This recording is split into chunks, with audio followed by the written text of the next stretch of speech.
Blackchair. Habari za leo popote pale ambapo unanitazama kupitia channel hii ya SNS. Karibu tena katika The Blackchair show ambayo inakujia kila siku za Jumanne pamoja na Ijumaa. Mimi naitwa Frederick Bundala, SK Turwa Wizi Skywalker. Karibu tu pamoja hadi mwisho. Tunawakaribisha kwa mara nyingine tena DCB Bank ambao ndio wadhamini wetu wakuu wa kipindi hiki cha The Blackchair, na kukumbusha kwamba DCB kwa sasa ni miongoni mwa benki yenye weledi mkubwa sana na utendaji mzuri kiasi ambacho kama ambavyo tumekuwa tukisema hapo mwaka jana kuhusiana na lile zoezi la uzaji wa hisa, lilikwenda vizuri kabisa. Tuliishia hapo, tulizungumza mengi kuhusiana na hilo, na sasa hivi utendaji unaendelea kama kawaida, na kukumbusha kwamba kwa kufungua akaunti yako unaweza kutumia simu yako ya mkononi, alafu mambo mengine yanafuata. Unachotakiwa kufanya ni kupiga nyota 150 nyota 85 alama ya reli, alafu unafuata maelekezo. Lakini nikukumbushe kwamba kwa simu yako pekee unaweza ukawa unaweka zile akiba za muda maalum FDR, ambapo unachagua mwenyewe miezi mitatu, miezi 6, miezi 9, miezi 12, na unaweza kupata riba hadi 10%, au sio? Kwa hiyo fanya hivyo. Lakini pia kuna kibubu na chenyewe unadunduliza kidogo kidogo kuweka akiba. Wanasema akiba haiozi, na mwisho wa siku si tu unakuja kukusanya kile kiasi ambacho umekiweka kwenye akiba, lakini vile vile unapata riba tena. Kwa hiyo faida ni mara mbili. Unakuwa umepata fedha ambayo umejiwekea akiba kwa ajili ya kufanya mpango fulani, lakini vile vile unapata riba. Jiunge sasa, nyota 150 nyota 85 alama ya reli.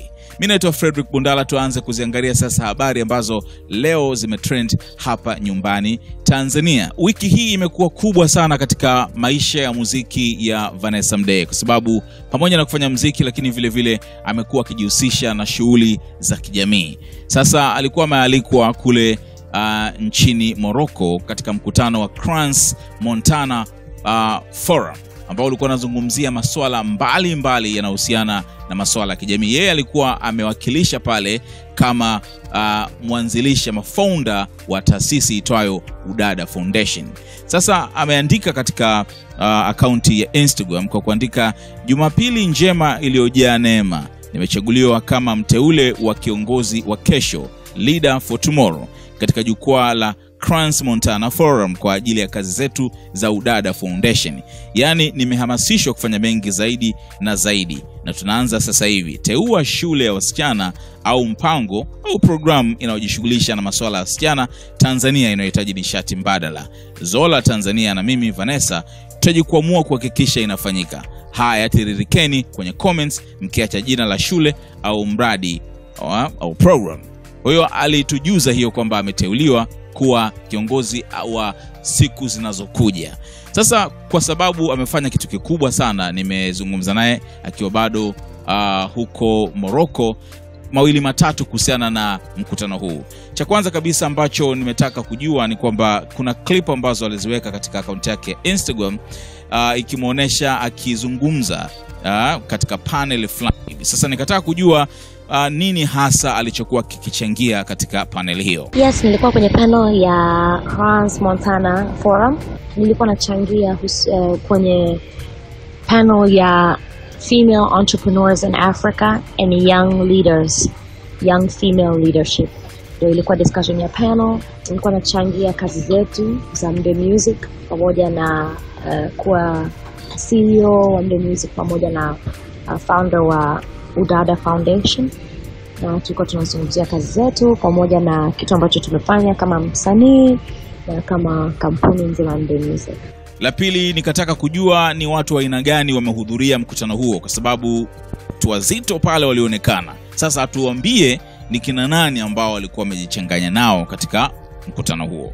Kwenye panel yetu ya women entrepreneurship and leadership, kulikuwa na Vice President wa Liberia, Mheshimiwa Taylor, kulikuwa na mke wa rais wa Guinea, kulikuwa kuna mke wa rais wa Gambia, na au ni ma first ladies pamoja na waanzilishi wa kampuni mbalimbali Afrika, young entrepreneurs nikiwemo na mimi, na discussion kwa moto kweli. Tulizungumzia mambo mengi sana. Well, kuchaguliwa kuwa kiongozi wa kesho ni tuzo na heshima kubwa sana. Sasa Vanessa anatueleza ameipokeaje heshima hiyo. Sikuwa nafahamu kwamba ningepewa tuzo ya heshima ya viongozi wa kesho. And for me, nilikuwa nimealikwa kuzungumza pamoja na kuperform, lakini ilikuwa a great surprise kupata tuzo ya heshima kama kuwa kiongozi wa kesho. It was really surprising to me, but at the same time nimefurahi kwa sababu inaonyesha kwamba kazi zetu ambazo tunafanya na Udada Foundation zinaanza kufikia walengwa, but more importantly walengwa ambao wanaweza kusaidia na kufanikisha hizo kazi endelevu ambazo tunazifanya kwa ajili ya vijana wa Tanzania, hususan wasichana wa watoto wa kike. Na pia nilitaka kujua baada ya kuwa amepata shavu hili na heshima hii, nini hasa atakuwa majukumu yake sasa baada ya hapo? Majukumu yetu ni kuendeleza kazi zetu zikiwemo Udada Talks, the 100 School Project, It's been a dream for me to be able to support young girls, and naendelea kufanya hivyo kupitia program zetu kama na Bora Star, kiatu cha watoto wa kike. Na mwisho kabisa nikataka kujua tutarajie nini kutoka katika Udada Foundation. Nafahamu katika ile tour yake In Love and Money ambayo alikuwa akizunguka na Jux kule Arusha, kuna shule moja ambayo alipelekea umeme wa sola. Sasa baada ya kupata hiyo heshima, tutarajie nini kutoka katika foundation yake ya Udada? Udada Foundation is doing so much this year. Ikiwemo the 100 School Project, tunaendelea ku provide clean energy kwa shule Tanzania. And we really need your support. Kama una shule ambayo unajua inahitaji umeme, or if you have an outreach program, community program, yoyote ambayo inahusisha na kuboresha maisha ya watoto wa kike, please nominate, teua, nijulishe kupitia Instagram. Na Udada Foundation iko tayari kufanikisha hilo kupitia partnership yetu na Zola Tanzania.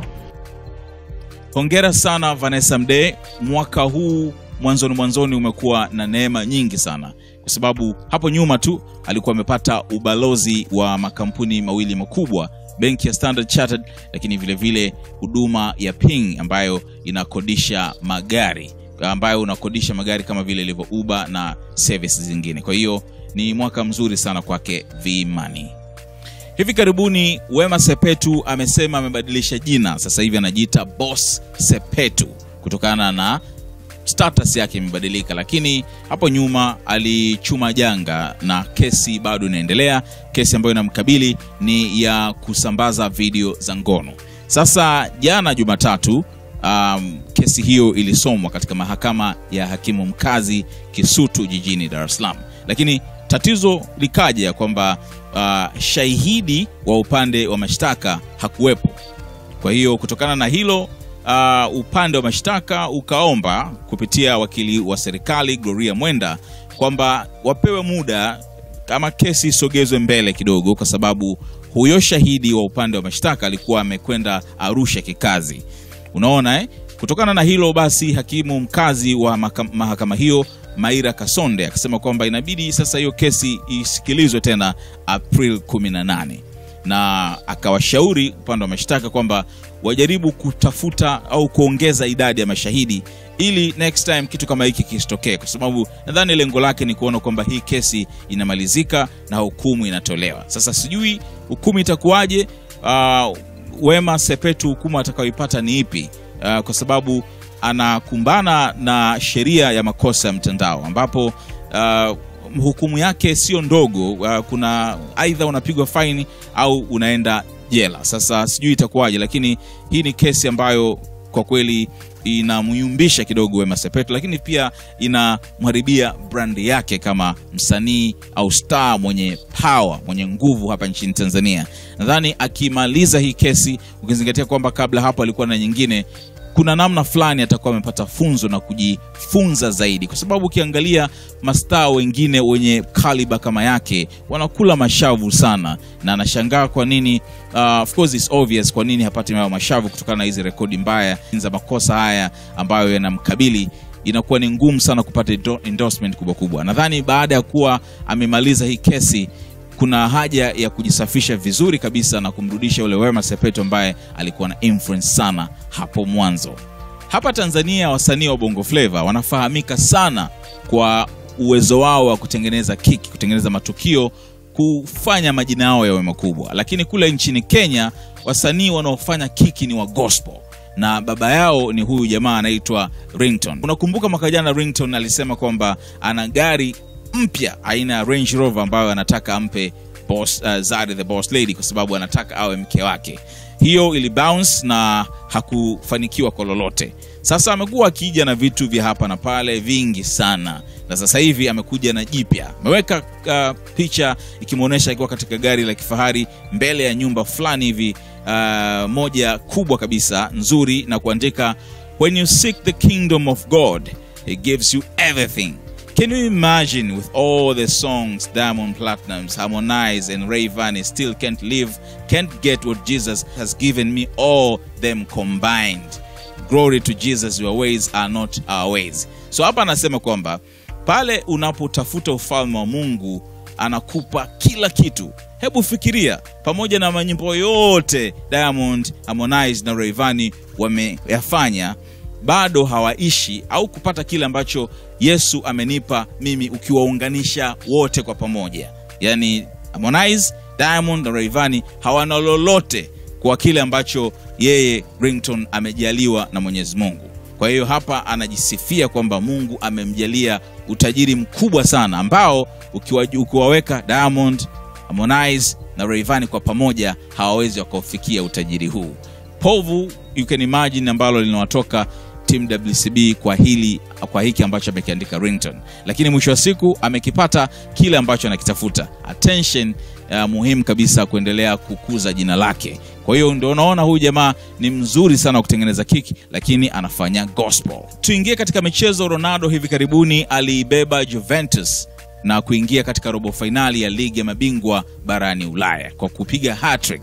Sasa katika kushambulia kwake amepata adhabu, ama anatarajiwa kupewa adhabu. Mshambuliaji huyo wa Juventus atachukuliwa hatua na UEFA kwa tabia mbaya aliyoonyesha kutokana na kushingilia kwake ushindi aliopata dhidi ya Atletico Madrid kwenye hatua ya 16 bora ya ligi ya mabingwa Ulaya. Mchezaji huyo mwenye umri wa miaka 34 alionekana kumuigiliza kocha wa Atletico Diego Simeone aliyeshangilia kwa kushika kende zake pindi waliposhinda mechi ya kwanza mabao 2-0 dhidi ya Juventus. Ronaldo naye alifanya hivyo baada ya kufunga bao lake la 3 katika ushindi wa mabao 3-0 dhidi ya Atletico Madrid.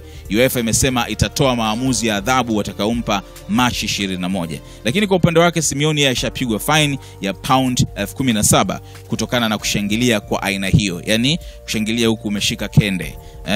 Wanaziita crotches. Juventus wamepangwa kucheza na klabu ya Ajax ya Uholanzi kwenye hatua ya robo finali.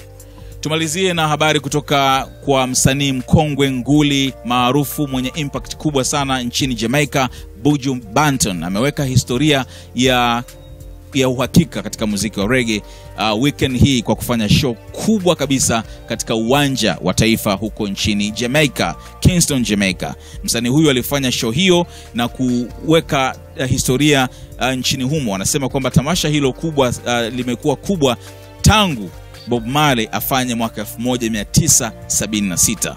Watu takriban 40,000 walihudhuria kwenye show hiyo ya Long Walk to Freedom Tour iliyofanyika kwenye uwanja wa taifa huko mjini Kingston. Unajua kwamba alikuwa jela huyu, na anasema kwamba hakuwa na hatia. Buju alifungwa jela mwaka 2011 kwa madai ya kuhusika kwenye biashara ya cocaine.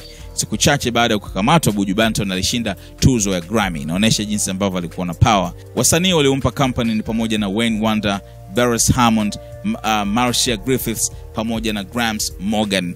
DJ Khaled ni mmoja wa mastaa waliohudhuria pia na alishare picha nyingi sana. Hongera sana kwa Buju Banton, bila shaka tour hii itaendelea katika miji mingine duniani. Asante sana kwa kuwa nami leo katika The Blackchair. Niwashukuru sana DCB Commercial Bank ambao ndio wadhamini wa show hii, ambayo kama kawaida nakujia kila siku za Jumanne pamoja na Ijumaa. Mimi ni Frederick Bundala Skywalker, kwa niaba ya Baby Sky anasema asante hadi siku nyingine tena, kwaheri.